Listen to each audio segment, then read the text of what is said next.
On today's episode of Warehouse Safety Tips, we're going to be going over week 4 of 4 on forklift safety. So stay tuned. Welcome to Warehouse Safety Tips. If you're a seasoned vodcast viewer, this vodcast is going to be different from most that you watch. It's based around exactly what the name implies, warehouse safety tips. And since the people in this industry are busy, we know that time is money, so each episode will be as short and to the point as possible. And now, with all that out of the way, let's get to the vodcast. On today's Forklift Safety, week 4 of 4, we're going to be covering maintenance and emergency response. Creating a strong safety culture in your warehouse starts with regular forklift maintenance and a solid emergency response plan. When equipment breaks down unexpectedly, it can lead to delays, safety risks, and unexpected costs. However, you can prevent and or minimize these issues by adopting the proper habits and paying attention to detail. This week, we're going to focus on proactive care and quick, clear responses when things go wrong. Forklifts are the backbone of any facility, but like all equipment, they wear out over time. So taking care of them extends their lifespan and keeps operators and all others safe. Maintenance and emergency response are ongoing commitments that tie together all the other safety topics that we've discussed so far in this 4-week-long series. And here are practical tips that are going to help you keep your forklift safe through maintenance and emergency response.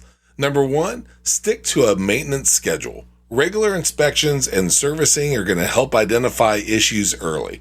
Check brakes, steering, hydraulics, batteries, and tires at the minimum. Use a log to track these service dates and upcoming tasks.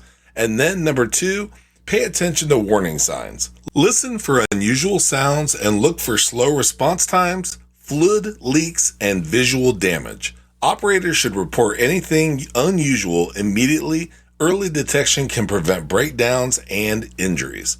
Number 3, train operators for emergency procedures. Be sure operators know how to react if a forklift breaks down or malfunctions. This includes stopping the vehicle safely, turning off the ignition, and alerting supervisors. Make sure that all operators understand when and how to use these emergency stops. Number 4, keep emergency equipment accessible. Have spill kits, fire extinguishers, and lockout tagout tools ready and in plain sight. And number 5, don't ignore minor issues. A small leak, a strange noise, or anything else like that can become a significant hazard. Now, we talked about that above, but if something feels off, address it. Facilities that act early reduce equipment downtime and prevent more serious safety problems from happening. A safe facility doesn't rely on luck, it depends on action. Maintenance is more than just keeping your forklifts running. It's about keeping people safe and work moving efficiently. Being prepared for emergencies means that if something goes wrong, it won't get worse. Staying on top of upkeep and training keeps operators confident and prepared, and it also sends a clear message that safety always comes first. Thank you for being part of this series that we've done on forklift safety and for being part of another episode of Warehouse Safety Tips. Until we meet next time, have a great week and stay safe. Before moving on, here's a word from one of our sponsors.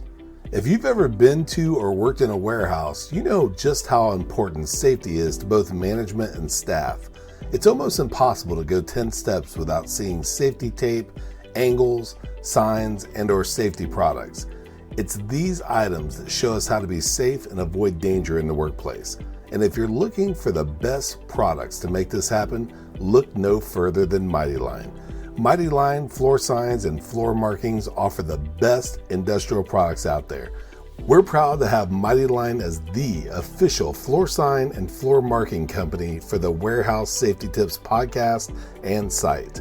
Go to mightylinetape.com/safety tips to request a sample pack of their incredible safety signs and floor markings. We hope you enjoyed this episode of Warehouse Safety Tips. If you visit warehousesafetytips.com, you'll find the show notes for this episode and access to all of our blog posts, previous podcasts, advertiser information, and much more. Thank you for listening to Warehouse Safety Tips and have a safe day.